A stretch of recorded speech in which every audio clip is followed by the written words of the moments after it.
अस्सलाम वालेकुम। मेरा नाम है महावीर प्रसाद सैनी और मैं पैसे से प्लम्बर हूँ, कंस्ट्रक्शन लाइन का कॉन्ट्रैक्टर।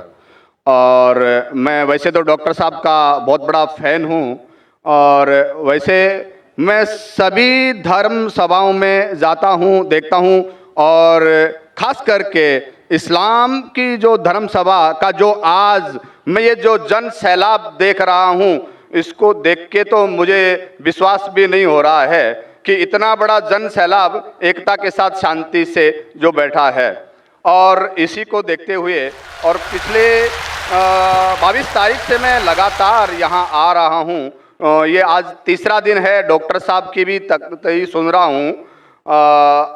इसके आगे जो इस्लाम मज़हब है उसके प्रति मेरी जो पहले जो इज्जत थी, पसंदगी थी, वो कितनी गुना बढ़ गई ये तो मैं अल्फाज नहीं कर सकता, लेकिन कुछ भ्रांतियां, कुछ कंफ्यूजिंग है जिसका मैं खुलासा चाहता हूं। इसके लिए खुलासा चाहता हूं कि इन फ्यूचर हो सकता है, मेरी भी एक दिली तमन्ना है कि मैं भी इस्लाम कबूल कर लूं कुछ पारिवारिक जिम्मेदारियों को पूरा करने के बाद। तो ये मेरी जो कंफ्यूजिंग है इसके बारे में ज़रा डॉक्टर साहब से मेरी विनती है कि कुछ खुलासा करें। जैसे कि हम सब मानते हैं, हम सब मुस्लिम भाई मानते हैं कि अल्लाह एक है, अल्लाह के रसूल पैगंबर आखिरी पैगंबर हैं, कुरान पाक एक हैं। तो फिर इसके मानने वालों में इतनी विरोधाभास, इतनी भ्रांतियां क्यों है? इतनी भ्रांतियां, इतनी गुटबाजी कि जब मैं यहाँ बांद्रा से यहाँ आ रहा था तो कुछ मुस्लिम भाइयों से जब मैंने जिक्र किया कि मैं इज्तिमा में जा रहा हूँ तो मुझसे पूछा गया, आज़ाद मैदान जा रहे हो क्या? मैंने कहा नहीं, मैं तो शाइन जा रहा हूँ। अरे कहाँ जा रहे हो तुम? वहाँ नहीं तो आज़ाद मैदान जाओ। मैं बोला क्यों भाई? वहाँ भी अल्लाह को एक मानते हैं, कुरान की कवायद होती है। और मैंने डॉक्टर साहब का जैसे सुना, हदीस की, कुरान की, सुन्नत की जो बातें होती है मेरे को बहुत पसंद है और वही चीज़ें हैं आम इस्लाम में। फिर तुम क्यों बुराई क्यों कर रहे हो?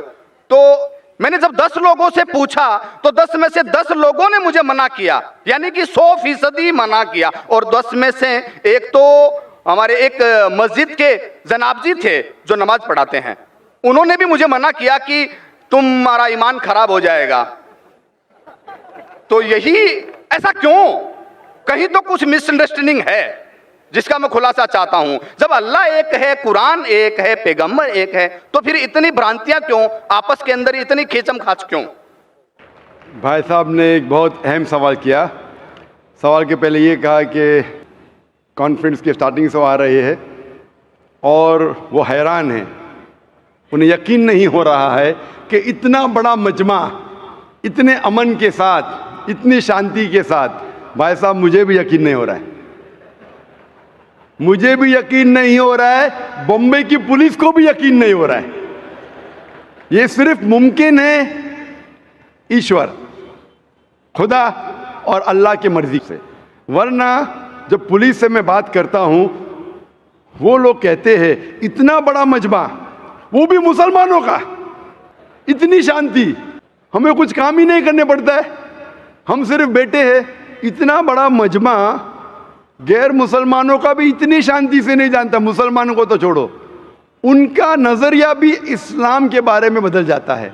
और आप मुझे अगर पूछेंगे, हमारे भी पुलिस हमें जो मदद कर रही है कि शांति से जाए, हमारे पास भी कैमरा वो सब लगे हैं, लेकिन मैं समझता हूँ ये सिर्फ अल्लाह सुब्हाना व तआला ही, उसकी मर्ज़ी से ही ये पॉसिबल है, ये मुमकिन है कि इतनी शांति से लोग आते हैं, इतनी शांति से जाते हैं, वरना ये मुमकिन ही नहीं है। आपका सवाल ये था कि एक मुसलमान का कुरान है कि मुसलमान एक खुदा में मानते, मुसलमान एक आखिरी पैगंबर में मानते, तो इसके अंदर सेक्ट्स क्यों हैं, इसके अंदर फ़िरके क्यों हैं, इसमें ग्रुप्स क्यों हैं?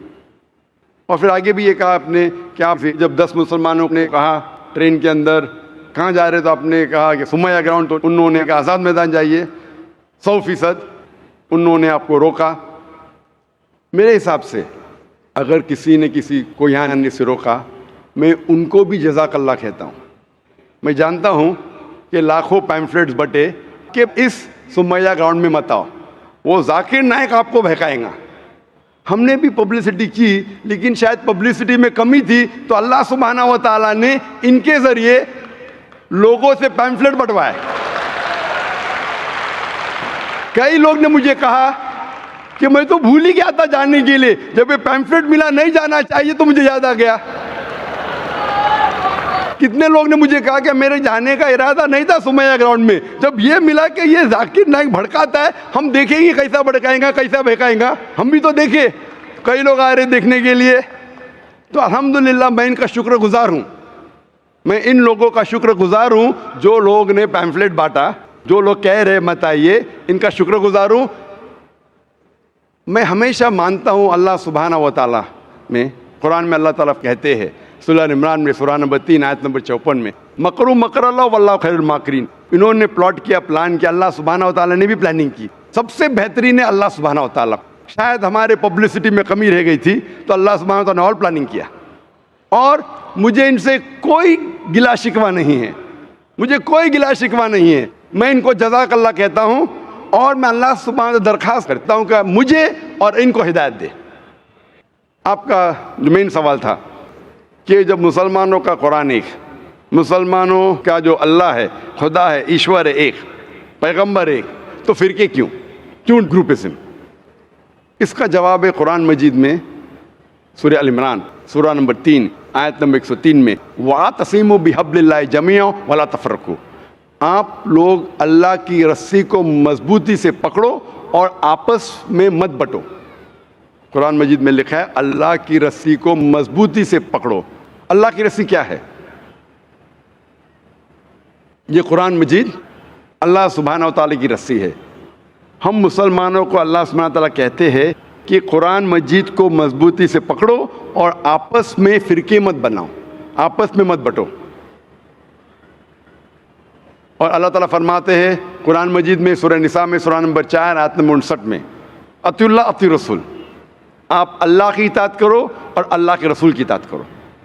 और अल्लाह ताला फरमाते सूरह अनाम में सूरह नंबर 6 आयत नंबर 159 कि जो लोग इस दीन इस्लाम में फ़िरके बनाते हैं, या रसूल तुम्हें उनसे कोई लेना देना नहीं है, अल्लाह सुब्हानहू व तआला उनको देखेंगे आखिरत में।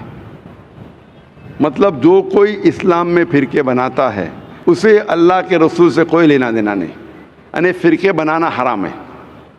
अफसोस की बात है, हम जब मुसलमानों से पूछते हैं कि आप कौन हैं दीन के बारे में, तो अक्सर मुसलमान कहते हैं हम ये है, हम वो है, हम फलाना है, हम ढिमका है। अल्लाह के रसूल क्या थे? ये थे, वो थे, क्या थे? कुरान मजीद में लिखा है सूरह अल इमरान में सूरह नंबर 3 आयत नंबर 52 में, ईसा अलैहिस्सलाम मुस्लिम थे।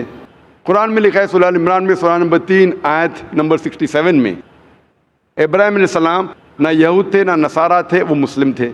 कुरान मजीद में कई जगह लिखा है, सूरह अल इमरान में सूरह नंबर 3 आयत नंबर 64 में, फ़क़ूलू शहदू बिअन्ना मुस्लिमून, हम शहादत देते हैं कि हम मुस्लिम हैं।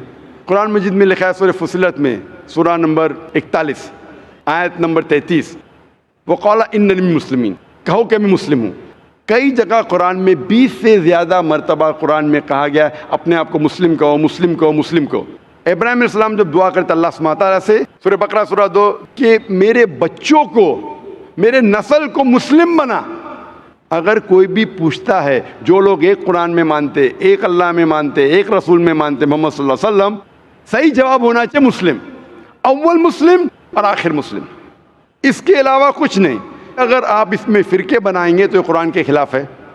मोहम्मद सल्लल्लाहु अलैहि वसल्लम कहते हैं, सही हदीस है सुनन अबू दाऊद में वॉल्यूम नंबर 5 हदीस नंबर 4596, जो अल्लाह के रसूल फरमाते कि मुसलमान 73 फ़िरके में बटेंगे। अल्लाह के रसूल ने फरमाया बटेंगे, ये नहीं कहा कि बांटो। अल्लाह कहता है मत बांटो। अल्लाह के रसूल जानते हैं अल्लाह के कहने के बाद का मत बांटो, फिर भी ये मुसलमान लोग इस्लाम को फ़िरके में बांटेंगे। और एक हदीस अल्लाह के रसूल की तिरमिज़ी की, जिसमें अल्लाह के रसूल ने फरमाया कि मुसलमान 73 फ़िरके में बटेंगे और इनमें से एक ही जन्नत में जाएगा। जब साहबा ने पूछा कौन सा फ़िरका, कौन जाएगा जन्नत में, अल्लाह के रसूल फरमाते वो लोग जो मेरे बातों पे अमल करते हैं, वो लोग जो कुरान और सही हदीस पे अमल करते हैं। तो जो लोग अल्लाह की रस्सी को मजबूती से पकड़ते हैं, सिर्फ वो लोग जन्नत में जाएंगे। हमें इस्लाम, दीन इस्लाम को कोई भी फ़िरके में बांटने की ज़रूरत नहीं। इस्लाम को फ़िरके में बांटना गलत है, और जो भी कोई मुसलमान इस्लाम को फ़िरके में बांटता है वो एक सही मुसलमान नहीं है। हमें सिर्फ अल्लाह और अल्लाह के रसूल में मानना चाहिए और इस पे ईमान लाना चाहिए। जो भी इख्तिलाफ है, इख्तिलाफ का मतलब ये नहीं कि हम फ़िरके में बट जाए। इख्तिलाफ है तो उसका हल करो कुरान और हदीस की रोशनी में। जो कुरान और हदीस कहता है उसके ऊपर अमल करो। तो सही चीज़ ये है कि हमारे दीन इस्लाम में कोई फ़िरके नहीं। जो भी कोई इस्लाम में फ़िरके बनाता है वो गलत करता है। और आपने कहा अपने सवाल में कि कुछ सवालात है और हो सकता है कि बहुत जल्द आप इस्लाम कबूल करेंगे, आपके पास कुछ मुश्किलात है, लेकिन मेरे आपसे दरख्वास्त है, हमें नहीं पता हम कितना जीने वाले हैं।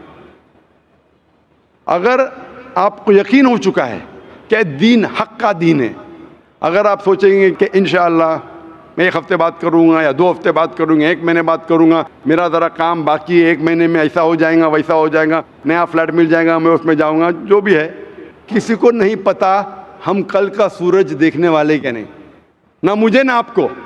मेरे पास कोई गारंटी नहीं मैं कल का सूरज देखूँगा कि नहीं।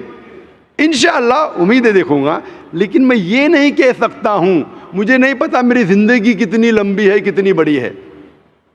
तो इसीलिए अगर आपको यकीन नहीं हुआ तो मत कबूल करो। यकीन हो गया तो मेरी ये दरख्वास्त है आपसे कि आपको अगर यकीन हो गया कि अल्लाह एक है, उसके पैगंबर मोहम्मद सल्लल्लाहु अलैहि वसल्लम आखिरी पैगंबर है और ये दीन हक़ का दीन है, तो आप इसमें देर मत कीजिए। मुश्किलात तो आते रहेंगे, आप कबूल करो या नहीं करो, कबूल करने के बाद भी आएंगे, नहीं करे तो भी आएंगे। ये हमारे लिए इम्तिहान है। जिस तरीके से अल्लाह ताला फरमाते हैं कुरान मजीद में सूरह मुल्क में सूरह नंबर 67 आयत नंबर 2 में, अल्लज़ी खलक़ल मौत वल हयाता, अल्लाह सुब्हानहू व तआला ने मौत और ज़िंदगी दी आपको परखने के लिए आप कितने अच्छे हैं। तो ये हमारे लिए एक टेस्ट है, हमारे लिए इम्तिहान है। तो इसलिए मैं दरख्वास्त है, अगर आपको यकीन है कि दीनुल हक़ है और सही मज़हब है, आप इसको कबूल करने में देरी मत कीजिए। जी, आपकी बात बिल्कुल ठीक है, लेकिन कुछ सामाजिक जिम्मेदारियां हैं जिनको उसी मजहब में रह के पूरा करना ज़रूरी हो जाता है, वो पूरा करने के बाद ही कर पाएंगे। मैं आपसे ये कहूँगा, आपको पब्लिक में शहादा देने की ज़रूरत नहीं। इस्लाम कबूल करने के लिए पब्लिक में शहादा देने की शर्त ही नहीं है। आपको किसी को बोलने की भी ज़रूरत नहीं है। ये आप और आपके खुदा के दरमियान है, आप और अल्लाह के दरमियान है। मैं आपसे ये इल्तिजा करूँगा, आपसे ये दरख्वास्त करूँगा, रिक्वेस्ट करूँगा, अगर यकीन है दिल में कबूल करो। लोग को बोलने की ज़रूरत ही नहीं, माइक पे शहादा देने की ज़रूरत ही नहीं, जाकिर को बोलने की भी ज़रूरत नहीं। जाकिर को बोलने का शर्त नहीं है इस्लाम में दाखिल होने के लिए। अल्लाह और आपके दरमियान है। आप कम से कम दिल में ईमान लाओ, अल्लाह को मानो, ये मानो कि खुदा एक है, उसके अलावा कोई माबूद नहीं। ये मानो कि आखिरी पैगंबर मोहम्मद सल्लल्लाहु अलैहि वसल्लम में अनाउंस, आप 1 हफ़्ते बाद करो, 2 हफ़्ते बाद करो, 1 साल करो, 2 साल बाद, उसमें कोई एतराज़ नहीं।